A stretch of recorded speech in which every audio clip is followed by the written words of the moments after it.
Al-Wahidi, Syekh Mawahib Asy-Syazili dan sebagainya, mereka melontarkan maksud-maksud zuhud yang perlu kita fahami supaya tidak difahami zuhud itu dengan cara sebagaimana logik akal kita. Dan kerana kita ini adalah makhluk yang Allah Ta'ala ciptakan. Maka pada diri kita ini perjalanannya mesti melalui syariat atau melalui panduan daripada wahyu. Maka yang memandu kita untuk memahami wahyu tersebut adalah Nabi SAW sebagai pembawa. Dan pada zaman sekarang ini yang membuka ruang kefahaman tersebut melalui cara pemahaman yang sebenar adalah para ulama. Dan ulama ini ada dua secara umumnya dalam konteks perbincangan kita lah. Dan dalam konteks ilmu tasawuf atau ilmu kesufian, ilmu membawa macam mana proses pembentukan hati diri kita, ada ulama yang mana belajar dan mengajar tasawuf.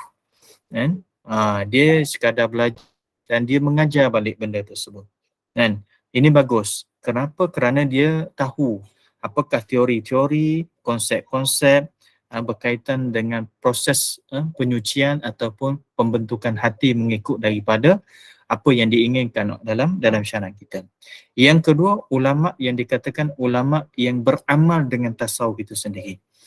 Jadi ulama yang beramal dengan tasawuf ini sama ada dia mengajar ilmu tasawuf ataupun dia tak mengajar, tetapi dia adalah orang yang beramal. Maka orang yang beramal itu dia lebih dekat dalam memahami situasi dan maksud sebenar bagi proses penyucian hati. Sebab ramai orang ni dia tahu, lebih-lebih lagi zaman kita banyak benda yang kita tahu. Nak tahu buka je internet, tekan saja dalam telefon kita, dalam laptop kita, semua keluar. Cuma maksud kefahaman tersebut sesuai ataupun bertepatan atau tidak dengan kehendak agama. Semua orang boleh bercakap, semua orang boleh melontarkan idea, tetapi adakah yang dicakapkan itu ataupun idea yang dilontarkan itu kena dengan kehendak agama? Dan jadi kerana itulah dalam konteks penyucian diri kita ini, yang ulama kata sebagai ilmu sufi, ilmu tasawuf ini, kita nak kepada ulama yang bukan sekadar mengajar, tetapi kita nak kepada ulama yang memang sendiri beramal dan mengalami macam mana proses penyucian jiwa tersebut. Jadi bila mana dia dah tahu dengan pengalamannya dan dikuatkan dengan ilmu yang dia ada, maka dia pandu kita ke arah panduan yang sebenarnya. Maka sama juga dengan sifat zuhud yang kita akan sambung pada malam ini. Macam mana proses tersebut kita melihat kepada ulama yang dah beramal dan ulama yang mana mengetahui teori-teori dan praktikal berkaitan dengan sifat zuhud yang insyaAllah kita akan bincangkan. Baik tuan-tuan dan rahmati Allah SWT sekalian, kita sambung insyaAllah pada muka surat 14. Bagi yang ada kitab, tengok pada muka surat yang 14, matan yang di atas sekali itu. Qala musannif rahimallahu ta'ala wa nafa'ana bi'ulumi fid darain. Kata pengarang kitab, wa haqiqatu zuhdi fid dunya wa tarkul maili ilaiha bil mahabbati la bi khuluwil yadi kama yafhamu ba'duhum. Idh law kana az-zuhdu khuluwal yadi min ad-dunya lanaha asy-syari' 'an at-tijarah wa 'an 'amal al-hirfi wa la qa'ila bidzalik. Maksudnya hakikat zuhud di dunia ialah meninggalkan kecenderungan cinta kepada dunia, bukan kosong tangan tidak memiliki dunia seperti yang difahami oleh sebahagian mereka. Kerana sekiranya maksud zuhud itu kosong tangan daripada dunia, nescaya syarak melarang perniagaan dan pekerjaan sedangkan tiada yang berkata demikian. Baik, ini lagi kita nak sebut. Hakikat bagi zuhud. Maksud hakikat zuhud mengikut daripada apa yang diingini oleh kehendak agama kita. Bukan yang kita fikir dengan logik akal kita. Saya banyak kali tekankan, agama ini dia bukan melalui dengan logik akal sebagai dia punya tunjang utama. Memang kelebihan manusia ataupun dalam falsafahnya, kita sebagai manusia yang diberikan akal, yang boleh berfikir. Kan? Tetapi daripada sudut akal yang menyebabkan kita boleh berfikir tersebut, itu bukan panduan utama. Sebab akal manusia ini, kalaulah digunakan sebagai panduan utama dalam pergerakan kehidupan atas muka bumi, maka orang akan fikir mengikut cara difikir sahaja. Ataupun dengan cara satu aliran yang mana didoktrinkan dengan cara tersebut, maka dia ikut dia dengan cara tersebut. Tetapi tidak. Perjalanan kehidupan kita adalah melalui wahyu, yang akal itu menghuraikan apa yang mana daripada wahyu tersebut mengikut daripada kefahaman syarak, bukan kefahaman kita semata-mata. Kan? Jadi hakikat zuhud ini mengikut daripada kehendak agama adalah meninggalkan kecenderungan cinta kepada dunia. Kita tinggalkan apa saja yang menyebabkan hati kita ni cinta kepada dunia. Saya banyak kali sebut tuan-tuan, cinta kepada dunia ini merupakan salah satu penyakit yang besar dalam kehidupan kita sebagai orang Islam. Kan? Penyakit penyakit, jangan nampak penyakit tersebut yang dirawat dengan ubat semata-mata atau melalui terapi-terapi daripada sudut medikal semata-mata. Tetapi penyakit yang paling besar sekali adalah penyakit hati. Maka bila mana kecenderungan kita kepada dunia itu banyak, maka itu penyakit yang besar yang perlu kita rawat. Maka bila mana kita nak rawat kecenderungan hati kita kepada dunia itu, maka kita kena bersifat dengan sifat zuhud. Apa dia? Kita mengalihkan kecintaan kita kepada dunia tersebut ke arah kecintaan kepada akhirat. Itu dia punya step dia. Ini dah dikatakan sebagai zuhud. Daripada kecintaan kepada dunia, kita cinta kepada akhirat. Daripada cinta kepada akhirat, kita alihkan kepada cinta hanya kepada Allah Subhanahu Wa Taala. Ada orang kata, sebab apa kita tak direct cinta kepada Allah Subhanahu Wa Taala? Kan? Kita kena faham konsep kehidupan kita yang kita lalui proses pendidikan. Contoh kalau kita ingat di Malaysia sendiri, proses pendidikan kita ni yang kadang-kadang kita tidak didedahkan dengan cara untuk daripada proses awal. Oh, jangan cinta dunia. Jangan cinta dunia. Kita tak diajar benda tersebut.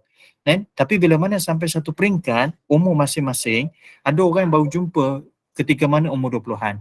Ada orang yang jumpa pada umur 30-an. Ada orang yang baru jumpa pada umur 50-an. Oh, rupa-rupanya cinta kepada dunia ini satu benda yang salah. Maka dia nak buang benda tersebut, dia makan proses dia. Jadi proses yang pertama tersebut, cintakan dulu ke arah akhirat.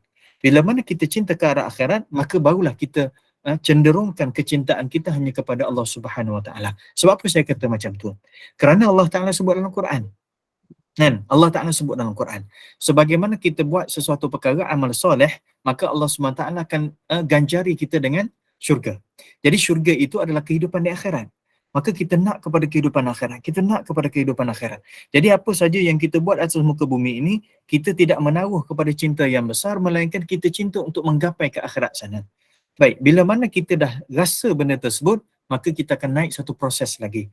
Proses kita kata kita bukan nak kepada syurga dan kita bukan teringin sangat kepada syurga, tetapi kita nak kepada pemilik bagi syurga itu sendiri. Ini proses ini adalah satu kurniaan Allah Subhanahu Wa Taala. Sebagaimana kalau tuan-tuan puan-puan ingat, awal-awal kitab kita sebut berkaitan dengan proses bagi seseorang itu bertaubat. Proses taubat dia bermula dengan taubat daripada dosa besar. Yang kedua, dia bertaubat daripada dosa kecil. Yang ketiga, barulah dia bertaubat daripada apa saja lintasan hati dia yang bukan daripada perbuatan dia. Maksudnya perbuatan zahir dia. Yang dia buat perbuatan zahir ini kita nampak okey salah. Mencuri dan sebagainya kan, itu nampak salah.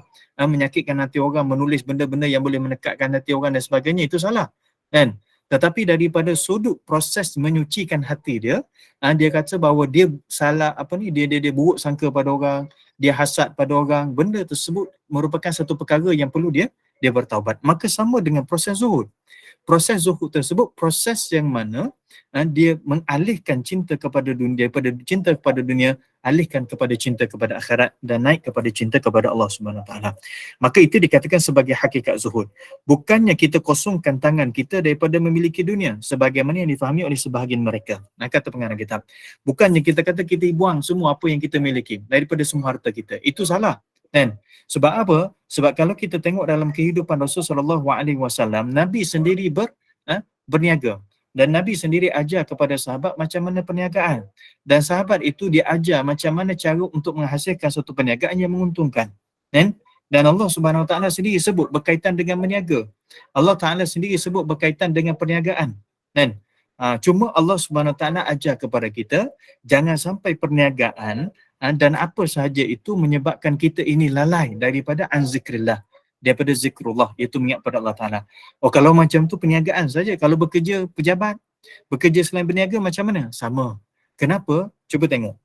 Orang yang berniaga, dia boleh menghasilkan satu profit atau keuntungan yang lebih berdasarkan daripada usaha dia atau kesungguhan dia. Tapi bagi orang yang makan gaji, minta maaf Orang yang makan gaji, orang kerja pejabat dan sebagainya, dia bekerja lebih macam mana pun, bulanan dia hanya takat tu saja. Kalau contoh gaji dia hanya 3,000. Kalau dengan 3,000 tersebut, dia bekerja lebih masa. Kan? Okey, dia tambahlah sedikit. Tapi kadar tambahan dia tu, itu kadar itu saja. Kan? Tak lebih sangat, tak banyak sangat. Tapi bagi orang berniaga, Allah Subhanahu Wa Taala boleh bagi lebih lagi. Maka kaedahnya bila mana disebut satu perniagaan, satu bentuk pengusahaan yang boleh menghasilkan keuntungan ataupun income yang lebih banyak lagi, maka yang bawah ni sama. Tak kira lah kita kerja sebagai peniaga ke, kita seorang businessman, businesswoman ke, apatah lagi kita orang yang kerja pejabat yang makan gaji dan sebagainya, Allah SWT pesan kepada kita, rijalul la tulhihim tijaratun wala bai'un an zikrillah. Ada golongan yang mana perniagaan dan jual beli mereka tidak menyebabkan mereka ini lalai daripada zikrullah. Jadi mengingati Allah Subhanahu Wa Taala tersebut masih lagi berlaku sama ada dia ni bekerja dalam apa-apa saja keadaan ataupun apa-apa organisasi. Maka janganlah kita kata zuhud ini okey berhenti kerja. Zuhud ini okey kita jangan ambil untung banyak sangat. Bekerja ni okey cukup makan pagi, cash pagi makan pagi, cash petang makan petang. Itu saja, bukan. Proses yang ditunjukkan oleh Nabi SAW, berapa banyak yang kita ambil tersebut tapi benda tersebut tidak menyebabkan kecintaan kita kepada apa yang kita perolehi tersebut. Kan? Sebab itulah kita ni diajar dalam hidup kita jangan banyak sangat menghitung sesuatu yang menyebabkan kita ini jadi sayang pada benda tersebut. Kan? Bukannya salah, tapi yang salahnya menghitung tu tak salah, tapi yang salahnya hati kita sayang kepada apa yang kita hitung, apa yang kita kumpulkan. Sama juga dalam proses kita ni gaji kita. Duk tengok je akhir bulan sampai bulan orang masuk gaji, tengok je banyaknya amount dia. Lepas tu duk tengok balance, duk tengok punya saving kita, duk tengok kita punya investment. Itu je yang kita duk kira. Kalau kita kira itu untuk supaya kita ni okey bila masa kita nak keluarkan zakat. Tak apa. Pengurusan harta tak apa, tidak masalah. Tapi bila mana kita tengok dengan jumlah yang banyak menyebabkan kita rasa seronok, kita rasa gembira, kita rasa selamat, itu salah satu daripada simptom-simptom orang yang cinta kepada dunia. Kan? Jadi bukanlah zuhud ini orang yang mana tidak bekerja, orang yang mana tangannya tidak ada apa saja berkaitan dengan keduniaan, harta tidak ada, itu bukan zuhud sebenarnya. Zuhud pada hakikat kurangnya pada hati. Sekarang kita cakap berhati. Kita tengok orang pada luaran, kita tak boleh kata, oh dia ni tak zuhud, oh dia ni zuhud. Tak ada. Sebab zuhud itu hanya dia dengan Allah Subhanahu Wa Taala. Hanya kadar kecintaan dia kepada dunia tersebut, Allah Subhanahu Wa Taala saja yang maha mengetahui dan mungkin dia tahu. Ya, dia pun tahu. Cuma kadang-kadang ada dia tak perasan bahawa dia cinta kepada dunia. Ada juga. Maka kita tak boleh mengukur orang. Sebagaimana kita tak boleh mengukur orang itu, orang ini ikhlas tak ikhlas.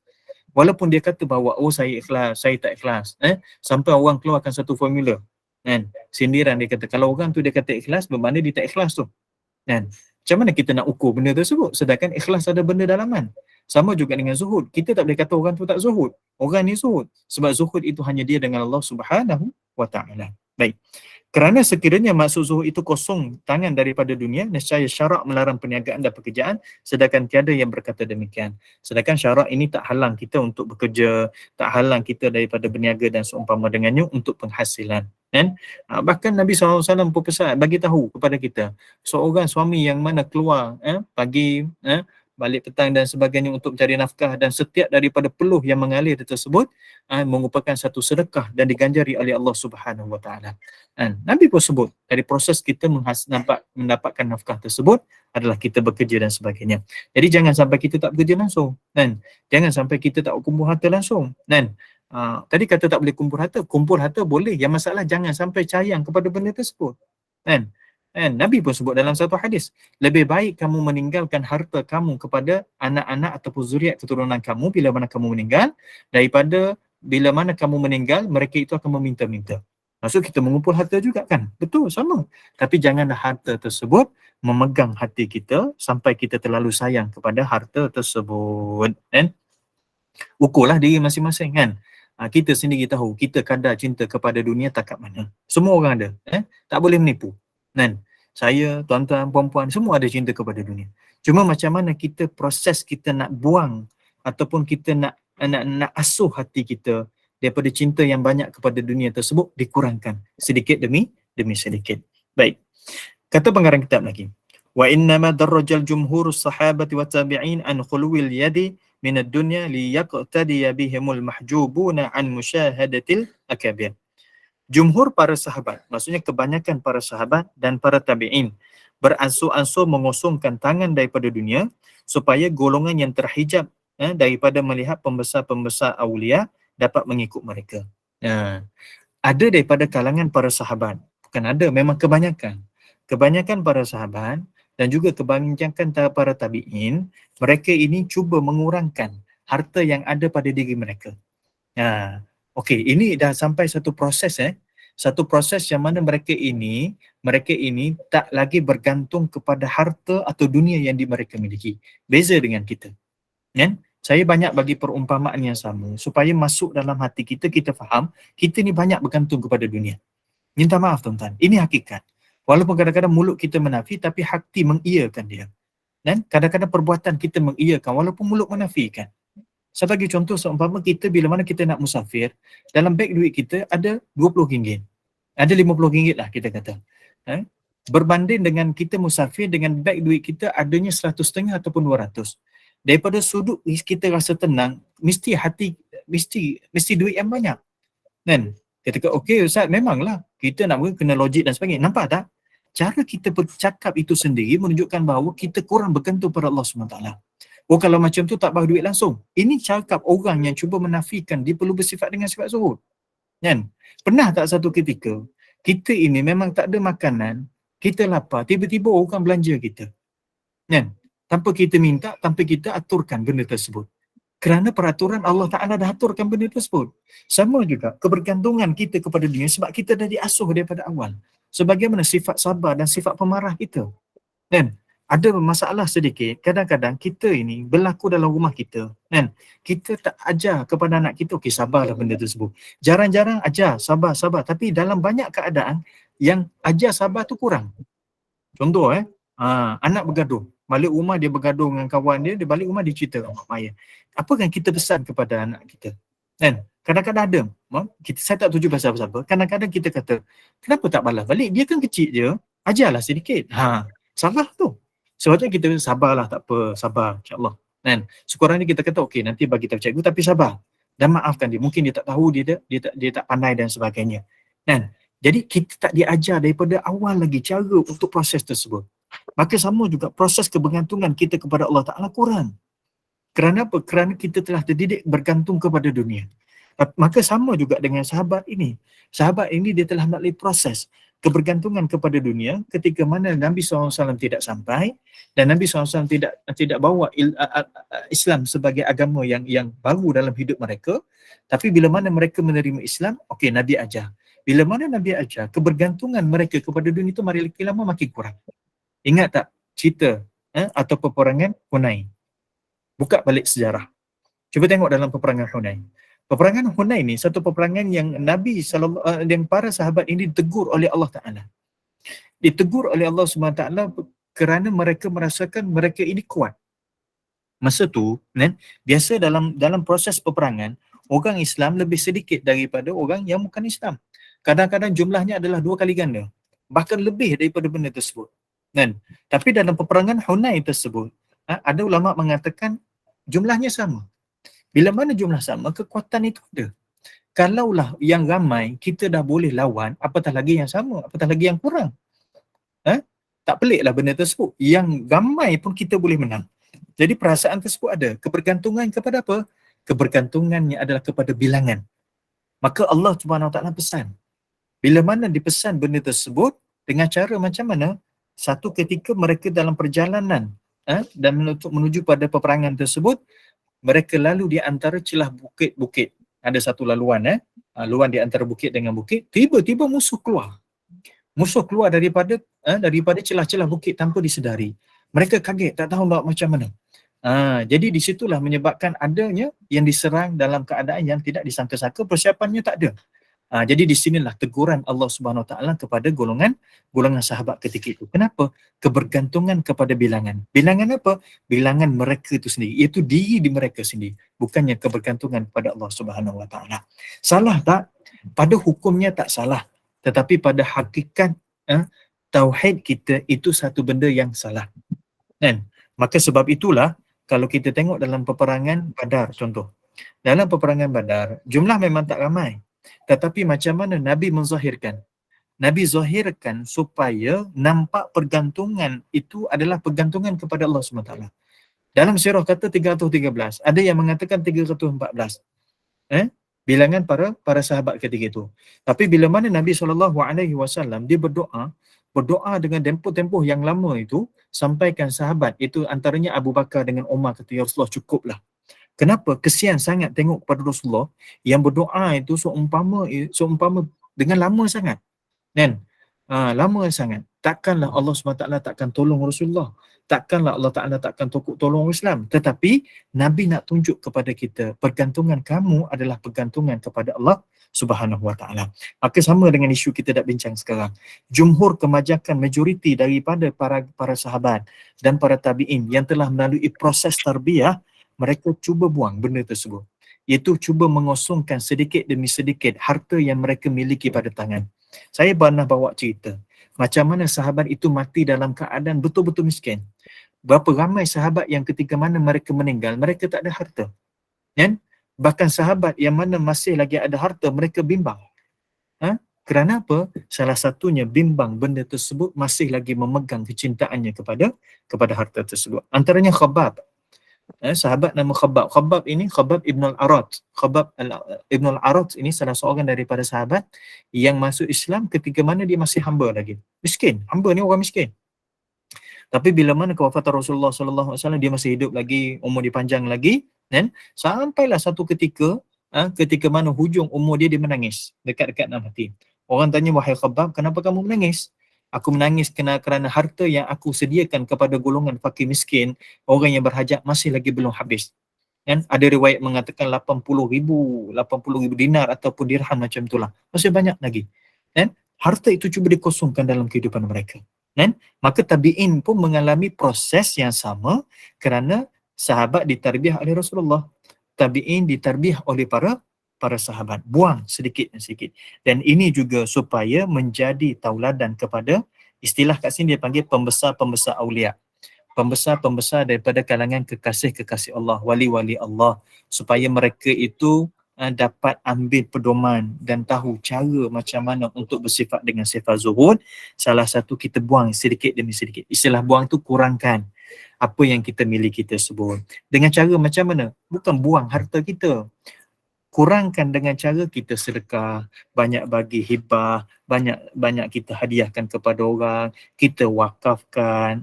Maksud benda tersebut ditransferkan daripada pemilikan kita kepada pemilikan orang lain. Dan benda tersebut bila mana transfer, dia akan jadi hak milik kita yang sebenar di akhirat nanti. Kan? Dalam bentuk sedekah ke, dalam bentuk wakaf dan sebagainya, itu hakikat milik kita. Jadi supaya tidak nampak depan kita, banyak sangat. Itu proses yang dibuat oleh para sahabat dan para tabi'in. Kerana demikian itu, mereka menzahirkan kepada golongan ini kezuhudan di dunia dengan mengosongkan tangan, dan mereka melarang golongan ini daripada kelapangan dunia kerana bimbang ke atas mereka jatuh cinta kepada dunia. Maka mereka tidak mendapat petunjuk selepas itu untuk keluar daripada cinta dunia dan bergelumang dengannya. Jadi sahabat ini nak tunjuk kepada para wali Allah. Maksudnya golongan-golongan orang yang mana sufi yang datang selepas daripada itu. Contohilah para sahabat ini yang didik Rasulullah SAW sendiri. Jangan sampai terlalu banyak kamu himpunkan harta kamu. Takut kalau sekiranya harta kamu ini dah ada dalam diri kamu sebagai satu bentuk yang dikatakan cinta, maka nak buang tu dah susah. Masuk itu senang, nak buang itu susah. Kan? Tak pelik tuan-tuan. Bab harta ni kita nak dapat, kadang-kadang orang ni dia dapat harta dan kita kata durian runtuh. Bahasanya durian runtuh senang je nak dapat. Ada orang ni punyalah susah nak dapat. Tapi yang dapat itu daripada zahir. Yang kita bimbang, yang masuk dalam hati itu yang lebih senang. Kan? Sampai ketika sayang kepada harta tersebut, sayang yang menyebabkan kita ni ada sifat lagi, sifat bakhil. Dah tak ada sifat zuhud. Tambah lagi dengan penyakit sifat bakhil. Tambah lagi dengan sifat dengki. Kalau orang lebih dengan kita, kita tak boleh. Kan? Daripada satu penyakit kepada satu penyakit yang lain. Sebab tu kata pengarang kita, para sahabat dan para tabi'in ini cuba membuang benda tersebut sebagai salah satu daripada pedoman dan salah satu daripada tempat untuk jadi contoh tauladan para golongan aulia ataupun golongan-golongan yang datang selepas daripada itu, bahawa salah satu cara untuk supaya kamu tidak cinta kepada dunia, kurangkan daripada pemilikan kamu dengan cara kita pindahkan mengikut daripada keadaan yang Islam inginkan. Jangan rosakkan harta ni haram kita rosakkan. Pindah milik saja. Pindah milik dengan cara macam mana? Sedekah, zakat, wakaf dan seumpama dengannya. Itu sebenarnya dia akan jadi akhirat kita. Kan? Itu kaedah dia. فَإِنَّ الْكَامِلِينَ لَا يَشْغَلُهُمْ عَنِ اللَّهِ تَعَالَى شَيْءٌ مِنْ فِي الْقَوْنَيْنِ بِخِلَافِ الْقَاصِرِينَ. Maka sesungguhnya para awliya, itu para kekasih Allah yang sempurna itu, tiada satu pun daripada dua alam ini yang boleh menyebutkan mereka daripada Allah berbeza daripada golongan yang tidak sempurna. Tuan-tuan jangan faham berkaitan dengan awliya, wali-wali Allah ini, tuan-tuan bayangkan dengan ada keramat-keramat, benda-benda yang pelik dan sebagainya. Okey, itu kita tak bahas ya. Benda-benda yang dikatakan keramat atau karamah, ada yang kata sampai berjalan atas air, sampai bercakap semuanya jadi. Okey, kita tak bincang benda tersebut. Kita bincang berkaitan dengan awliya ataupun wali-wali Allah Ta'ala. Itu satu kedudukan golongan yang mana dah sampai peringkat Allah Ta'ala cinta kepada dia. Dia cinta pada Allah dan Allah Ta'ala cinta kepada dia. Dia redha kepada Allah dan Allah Ta'ala redha kepadanya. Ya ayyatuhan nafsul mutmainnah, irji'i ila rabbiki radiyatan mardiyah fadkhuli fi ibadi wa dkhuli jannati. Wahai nafsu yang diredai, nafsu yang tenang, yang mana sifatnya dia redha dan Allah Ta'ala redha. Ini kekasih Allah. Macam mana kita nak tahu kita kekasih Allah atau tidak? Salah satu benda yang kita bincang sekarang inilah iaitu sifat zuhud. Kita nak tahu kita ini adalah kekasih Allah Ta'ala atau tidak. Kekasih Allah maksudnya Allah Ta'ala sayang kepada dia. Hakikat memang Allah Ta'ala semua sayang. Allah Ta'ala sayang semua makhluk, semua makhluk yang Allah Ta'ala cipta. Tak kira orang itu Islam ataupun bukan Islam. Tetapi level kecintaan atau sayang Allah SWT itu tak sama bagi kedudukan orang yang cinta kepada Allah. Kalau orang ni banyak cinta kepada Allah, maka kedudukan Allah Ta'ala cinta kepada dia akan lebih lagi. Itulah apa yang diminta semua jadi. Kerana apa? Kerana Allah Ta'ala maha pemberi. So jangan bayangkan bahawa wali-wali Allah Ta'ala, ini bukan level-level aku ni. Bukan. Cinta ke wali-wali Allah Ta'ala itu kekasih-kekasih Allah, iaitu golongan yang sampai satu peringkat dia dah cinta Allah dan Allah Ta'ala cinta kepada dia. Dan ini kedudukan yang wajib kita jadikan diri kita. Ini cerita bukan level kita ni. Kita tak sampai tahap ni. Tak boleh kata macam tu. Siapa yang ajar bahawa hanya orang-orang tertentu saja boleh jadi wali? Kita tak boleh jadi wali, kita tak boleh jadi kekasih Allah. Sedangkan kita ini mesti berusaha untuk menjadi kekasih Allah. Siapa tak berusaha untuk menjadi kekasih Allah Ta'ala, maksudnya dia berusaha untuk menjadi kekasih kepada dunia. So siapa yang menjadi kekasih kepada dunia, maka di akhirat nanti dia tak selamat. Itu kaedah dia. Maka macam mana nak menjadi kekasih kepada Allah? Maka bersifatlah dengan sifat zuhud. Ini salah satu.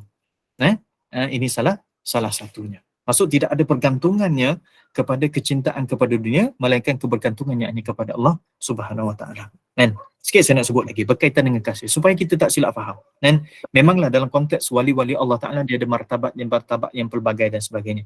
Cuma dalam konteks kita nak faham sekarang, wali-wali Allah Taala itu golongan yang Allah Taala cinta dan Allah Taala sayang.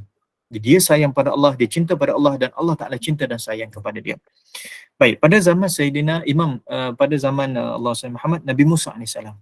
Pada zaman Nabi Musa AS ada seorang yang mana dia ni dulu terkenal dengan ahli maksiat. Terkenal dengan ahli maksiat. Maksiat dengan apa saja maksiat ni orang dah tahu dia ni memang banyak buat maksiat ni, orang yang tak baik ni. Maka satu hari dia meninggal. Bila mana dia meninggal? Sebelum dia meninggal dia berada dalam keadaan sakit. Sakit, okey meninggal. Jadi orang tak uruskan. Sebab apa? Ini ahli maksiat ni. Orang yang tak taat kepada Allah Ta'ala. Tapi bukan orang yang bukan Islam. Bukan kita kata dia orang kafir. Bukan. Tapi dia adalah orang yang mana banyak orang yang asi. Maksudnya orang yang buat maksiat pada Allah SWT. Maka Allah Ta'ala wahyukan kepada Nabi Musa AS. Itu dengan cara Musa ini adalah kalimullah. Iaitu orang yang boleh berkata-kata dengan Allah Ta'ala. Caranya adalah mengikut daripada Allah Ta'ala yang maha sempurna zatnya. Sebagaimana berkata-kata dengan sebagaimana manusia inilah, laisa kamitslihi syai'un. Maka dia kata, wahai Musa, pergilah ambil kekasih aku itu dan uruskan dia. Maka Allah SWT sebut bahawa orang yang meninggal itu adalah kekasihnya. Kenapa? Rupa-rupanya ahli maksiat itu tadi ketika mana dia dalam keadaan sakit, yang sakit itu menghampiri kepada kematian, orang tak ziarah dia, orang tak melawat dia, yang menyebabkan timbul keinsafan dalam diri dia. Bila mana dia insaf, dia bertaubat pada Allah Ta'ala. Bila mana dia bertaubat, maka Allah Ta'ala menerima taubatnya. Kerana Allah Ta'ala menerima taubatnya, maka Allah Ta'ala dah jatuhkan dia ataupun telah declare dia sebagai kekasih Allah Ta'ala. Dan tengok, itu kurniaan Allah SWT. Sebab apa? Sebab ketika itu dah tak ada dah apa yang diinginkan, melainkan diingin pada Allah Subhanahu Wa Ta'ala. Dan sama juga dengan kita. Baik, sikit lagi. Fasallim ya akhi لكل من تراه متجملا بالثياب من القوم إلا إن خفت على أتباعه أن يتبعوه مع الجهل بمشهده فلك أن تنهاه عن ذلك خوفا على تلامذه أو تأمره بأن يقول له لا تقتدوا بي في حسن الملابس والمناكح والمراكب فإن هذا ليس لكم الآن هذا إن وجد ذلك من مال حلال وإلا فالإنكار على ذلك الشيخ واجب فافهم. Wahai saudara, dia bagi pesanan kepada kita, wahai saudaraku, kan? Berilah salam, fasallim ya akhi, berilah salam wahai saudaraku. Itu salam perpisahan kepada golongan sufi yang engkau saksikan mereka berhias dengan pakaian zahir semata-mata. Melainkan engkau bimbang terhadap pengikut-pengikutnya yang mengikutnya dengan kejahilan tentang pandangannya, maka harus bagimu untuk mencegahnya daripada hal demikian, kerana bimbang ke atas para muridnya. Baik. Bagi orang yang mengatakan dirinya sufi, orang sufi ni kalau dia declare diri dia adalah orang sufi, maksudnya orang yang bersifat dengan orang yang bertasawuf, contoh kan. Dia ni tak cinta dunia, dia declare macam tu, contoh kan. Dia kata dia tak bersifat, dia tak dengki dengan orang dan sebagainya, kan. Tapi dalam masa yang sama ini, dia berhias dengan pakaian-pakaian yang dikatakan pakaian keduniaan, dengan pakaian yang mewah-mewah, pakaian yang hebat-hebat, sedangkan dia kata dia adalah ahli sufi. Ini kita kena faham dalam konteks sufi, jangan faham dalam konteks masyarakat kehidupan kita semasa. Bagi orang yang sufi ni, kenapa dikatakan sebagai sufi? Sufi ni memang zaman Rasulullah tak ada. Kalau orang kata okey, sufi atau tasawuf ni tak ada zaman Rasulullah. Betul, memang tak ada. Tak ada daripada sudut istilah. Tapi daripada sudut pengamalannya memang ada. Sebab apa? Sebab istilah itu baru dinamakan, baru dijenamakan. Kan?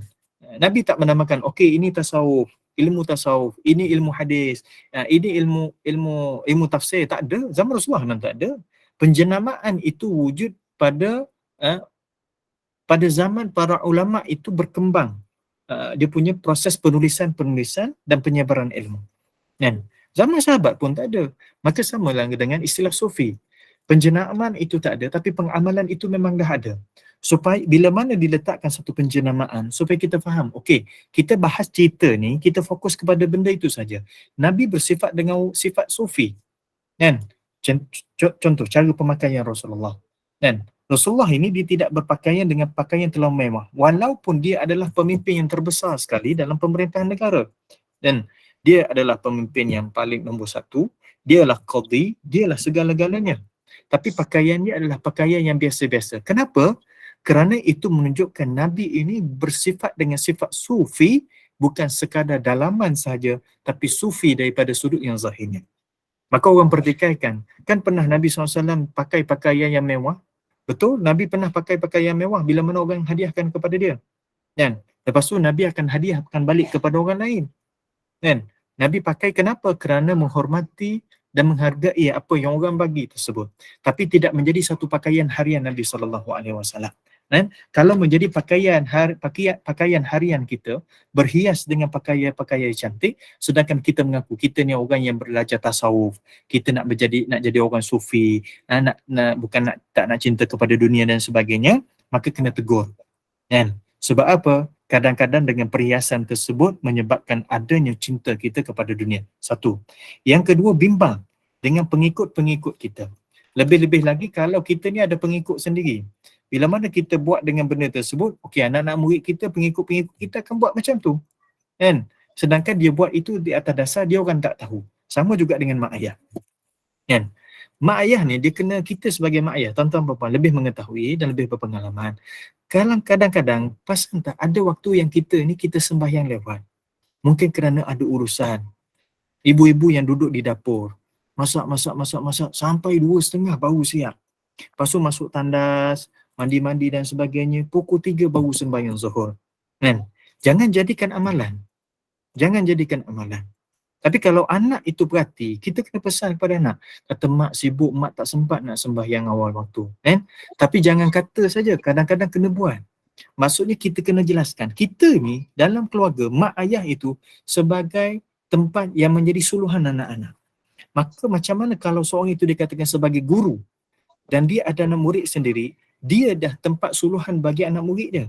Kalau dikatakan dia ni adalah orang yang sufi, orang yang tak cinta kepada dunia, sedangkan pakaian kehidupan dia ini lebih daripada orang yang cinta kepada dunia, maka pada masa tersebut kalau kita ni tahu, maka kita kena tegur. Dan tegur jangan supaya benda tersebut menjadi satu ikutan bagi anak-anak murid dia. Cuba tuan-tuan pergi tengok kat pondok-pondok, maksud saya pondok-pondok yang dulu-dulu lah kan. Pondok-pondok yang tok guru yang lama-lama, yang lebih senior lagi, cuba tengok kehidupan mereka. Kan? Memang kita kata, oh tok guru pondok ni tak boleh ada kereta. Jangan faham macam tu, kereta ni adalah keperluan untuk pergerakan. Kan? Kadang-kadang dia tak nak pun ada orang yang hadiahkan. Saya jumpa dengan seorang tok guru, Masya Allah, yang zuhud. Betul zuhud, masih hidup lagi. Kan? Ada orang nak hadiahkan satu kereta, ya Allah, yang kereta yang agak jenama dan sebagainya. Anak murid dia, anak murid dia yang uruskan benda tersebut. Dia pesan kat anak murid dia. Dia kata, minta jangan buat atas nama dia. Dia tak nak kereta ni. Yang penting dia boleh bergerak pada tempat-tempat tertentu untuk dia, untuk mengajar saja. Sedangkan orang itu nak hadiahkan di atas nama dia. Maka anak murid dia kata macam mana? Kata, Tuan Guru, tak boleh. Sebab ini hadiah khusus untuk Tuan Guru. So bila mana orang kata macam tu, untuk dia meraihkan, okey kalau macam tu tak apa, letaklah di atas nama saya. Kan? Tapi dia asalnya memang tak nak. Sebab tu kita ni, orang nak hadiahlah, tak ada masalah. Dia kata, okey tak nak, saya ni tak cinta pada dunia. Itu salah adab. Salah adab macam mana? Hadiah pemberian seseorang, terima. Hatta walaupun kita ni adalah orang kaya, kita dah berkemampuan dengan cara adabnya. Tetapi benda tersebut jangan jadi perhiasan kehidupan kita. Kan? Jadi perhiasan kehidupan kita nampak sentiasa mewah semata-mata. Tuan-tuan, maaf cerita. Zaman sekarang zaman-zaman viral. Tak ceritalah, tak fokus pada siapa-siapa. Kadang-kadang kita ni, kita pakai baju yang nampak cantik sikit, orang viral kata baju mahal. Kan? Sedangkan baju tu mungkin baju yang biasa-biasa. Kita bawa beg tangan, orang nampak yang mahal. Kita pakai kasut, orang nampak mahal, orang viral kan. Sebab itu kadang-kadang jangan terzahirkan pada kehidupan kita ini dengan sesuatu kehidupan dunia yang terlalu mewah.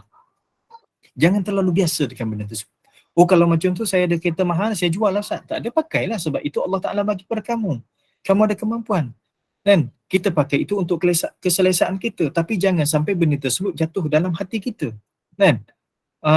Tapi kalau kita dah ada kereta mewah, jangan pakai yang pula mewah. Cuba ada dalam satu sudut kita boleh biasa-biasakan sebagaimana orang biasa. Kan? Ini proses penyucian hati. Kena faham, saya kata bukan buang dunia. Buang dunia tu kosongkan dunia. Okey, bagi buang-buang macam tu. Bukan. Buang dunia dalam hati. Dengan cara macam mana? Dia melalui training. Dia melalui riadah dan sebagainya. Maka sama bagi orang, kembali pada perbahasan kita, orang yang mengatakan dia adalah orang yang sufi, tetapi dia masih lagi berpakaian dengan pakaian yang tak cantik, daripada sudut pandangan kesufian, terlalu banyak kehidupan yang bermewah-mewahan, maka tegurlah supaya benda tersebut tidak menjadi ikutan pengikut-pengikut ataupun anak muridnya. Ataupun kamu pesan kepada muridnya. Boleh juga. Tapi kita pesan kepada anak muridnya. Kata macam mana? Jangan kamu ikut aku pada pakaian cantik, pernikahan dan kenderaan aku. Contoh. Oh jangan ikut. Saya pakai pakaian ni, jangan ikut saya. Saya kahwin, ramai. Contoh. Jangan ikut saya. Saya ada kereta memang, jangan ikut. Bab ni jangan ikut. Maksudnya dalam bab-bab tertentu, jangan ikut. Kenapa? Mungkin kita tahu. Kita pakai benda tersebut tak bagi kesan pada diri kita. Tapi bila mana anak murid, pengikut-pengikut kita tengok, benda tersebut takut jadi kesan pada mereka. Tok guru pun buat, syekh kita pun buat. Jadi benda tersebut perlu dibagi teguran. Kerana hal ini tidak sesuai untuk kamu pada saat ini. Tak sesuai. Saya ingat dulu tuan-tuan. Pada zaman kegemilangan Islam di Baghdad, ini zaman kerajaan Abbasiyah. Bukan sejarah. Sejarah-sejarah dunia Islam kita kena tengok juga. Sonok-sonok kita melancong tengok sejarah-sejarah dunia dan sebagainya, jangan terlepas pandang sejarah dunia Islam. Kita melalui Khulafa' Rashidin yang 4 orang, habis kerajaan itu masuknya kerajaan Umayyah, Lepas tu jatuhnya kerajaan Umayyah ganti dengan kerajaan Abbasiyah. Kerajaan Abbasiyah yang memerintah hampir 500 tahun lebih, tak sampai 600 tahun. Lepas tu naik kerajaan Turki Osmaniyah 600 tahun hampir. Cuba tengok sikit sejarah-sejarah Islam tersebut. Masa kerajaan Abbasiyah tersebut, pusat penyebaran ilmu adalah di Baghdad. Pusat penyebaran ilmu di Baghdad. Sebab itu, ada seorang ulama dia tulis satu kitab yang panjang, berbelas-belas jilid, nama dia Tarikh Baghdad. Dalam tersebut, Tarikh Baghdad cerita berkaitan dengan ulama-ulama yang mana muncul di Baghdad ketika itu. Nak kata Baghdad ini satu tempat penyebaran ilmu yang hebat sangat. Maka ada satu peringkat di Baghdad ini, di fasa bersama zaman kegemilangan Islam itu sendiri, anak murid ini tak digalakkan untuk berpakaian serban. Sebab apa? Sebab dia baru-baru nak belajar. Takut-takut tertukar di antara anak murid dengan tok guru. Satu. Yang kedua, boleh pakai serban. Tetapi pastikan serban kamu adalah serban yang tidak sama besar dengan serban guru kamu. Kan? Sebab apa? Takut tertukar. Itu syarat asasnya. Tetapi kalau kita tengok daripada sudut yang lain, supaya apa? Supaya tidak rosak hati kamu. Kadang-kadang kita berpakaian dengan serban, pakai jubah komplit dan sebagainya. Oh, jalan itu terasa lain, macam dah jadi seorang orang alim pula. Jadi tak sampai peringkat kamu lagi pada ketika itu. Sebab apa? Pakaian boleh merosakkan hati kamu. Maka sama juga dengan hal kita duk cerita sekarang ni. Kalau tok guru ataupun syekh itu bagi tahu, jangan ikut daripada cara pemakaian aku yang mungkin kamu nampak mewah, kenderaan yang aku miliki, ataupun pernikahan aku yang lebih daripada satu, sebab kamu tak sampai saat ketika ini lagi. Dan aku dah lalui proses-proses tersebut, tapi bagi kamu, hai anak-anak murid dan pengikut aku, kamu tak sampai peringkat tersebut. Bila sampai peringkat tersebut, Allah Ta'ala akan pindahkan kita daripada satu keadaan kepada satu keadaan. Dan itu proses dia. Kan? Hal ini jika sekiranya dapati keadaan demikian daripada harta halal. Kalau yang dimiliki, yang dibuat itu adalah daripada harta halal. Kan? Tapi dan jika sebaliknya, itu daripada harta yang tidak halal, mencegah guru adalah wajib. Wajib tegur. Tegur juga. Dan walaupun guru itu adalah guru yang sufi. Dan baik, setakat itu untuk perbincangan ini. Saya buat rumusan. Konsep zuhud pada hakikatnya adalah kita mengalihkan kecenderungan cinta kita kepada dunia kepada kecintaan kepada akhirat. Dan kita naik selepas daripada itu kecintaan kita kepada Allah Subhanahu Wa Taala. Bukannya kita mengosongkan tangan kita, pemilikan kita ini sampai tidak ada langsung harta-harta dunia. Harta dunia boleh dimiliki dengan cara berniaga, bekerja dan sebagainya.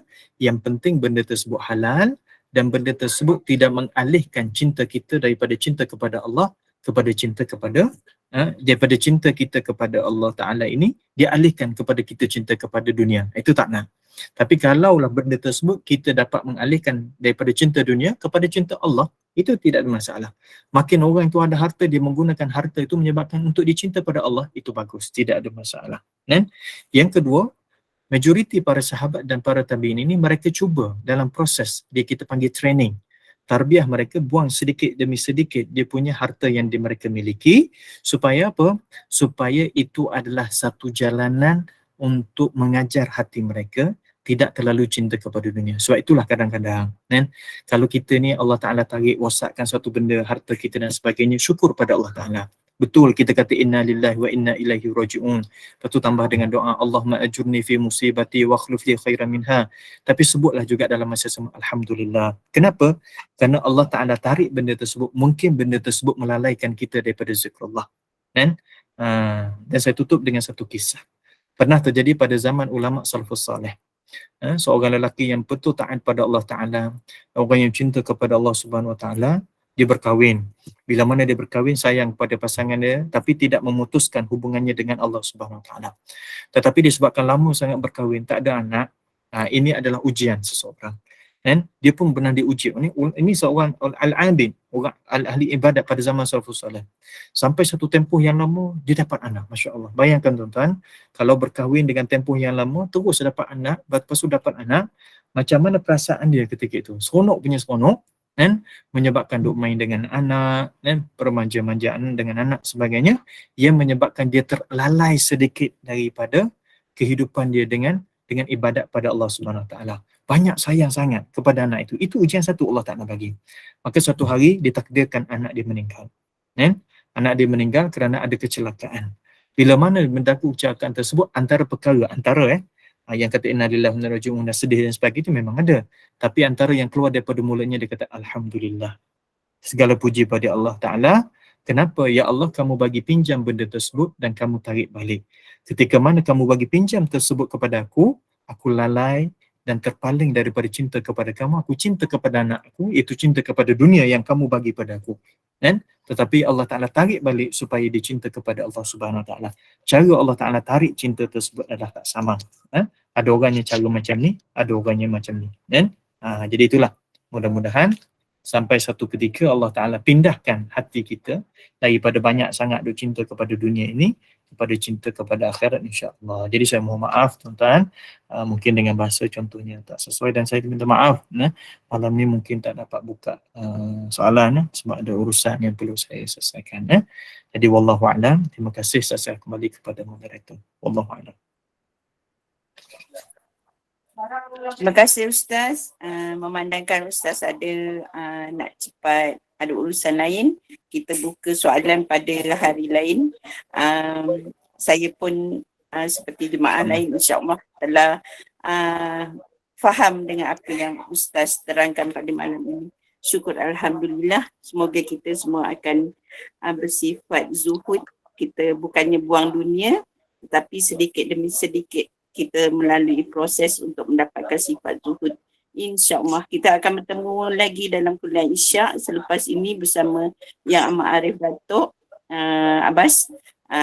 Sebelum itu kita mohon Ustaz untuk menutup kelas Fardu Maghrib kita ini dengan tasbih kafarah dan surah Al-As. Dipersilakan Ustaz. Subhanakallahumma wa bihamdika asyhadu an la ilaha illa anta astaghfiruka wa atubu ilaik. Bismillahirrahmanirrahim. Wal 'asr innal insana lafi khusr illa alladhina amanu wa 'amilus salihati wa tawassaw bil haqqi wa tawassaw bis sabr. Bismillahirrahmanirrahim. Alhamdulillah ba'ami wassalamu ala asyrafil mursalin wa ala alihi washabbihi ajma'in. Allahumma fa'na bima 'allamtana wa 'allimna ma yanfa'una wa zidna ilman nafi'a. Allahumma arina al-haqqa haqqan warzuqna ittiba'ah wa arina al-batila batilan warzuqna ijtinabah. Rabbana atina fid dunya hasanah wa fil akhirati hasanah wa qina adzabannar. Wa sallallahu ala sayyidina Muhammad walhamdulillahi rabbil alamin. Assalamualaikum warahmatullahi wabarakatuh.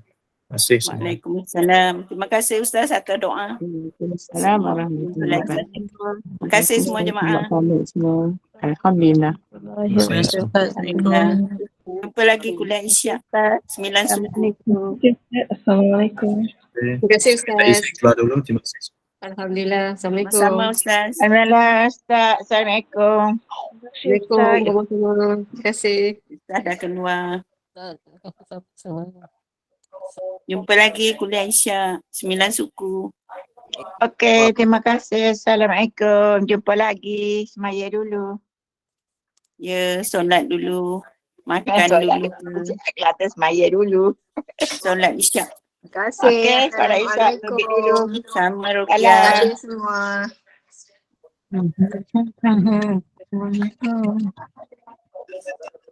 Sana. Cik Ha, malam ni makan apa tadi? Masak apa? Malam ni menantu daripada aku pun tadi buat tom-yum tu banyak dapur tu. Sedap. Oh. Lepas Sebaik tu jauh. ikan kerisi goreng. Lepas ayam goreng kunyit. Wah, sedapnya tu. Lepas tu nak tambah goreng telur lepas ni pula. Oh. Kau ni kenyang tertidur. Tak dengar dah kuliah. Okey, tak apalah nak maya ni berlakon. Nak main dengan anak cucu ni. Okey. Anak cucu ni ada set dia nya. Ada satu jadi email. Apa tu jadi makmum.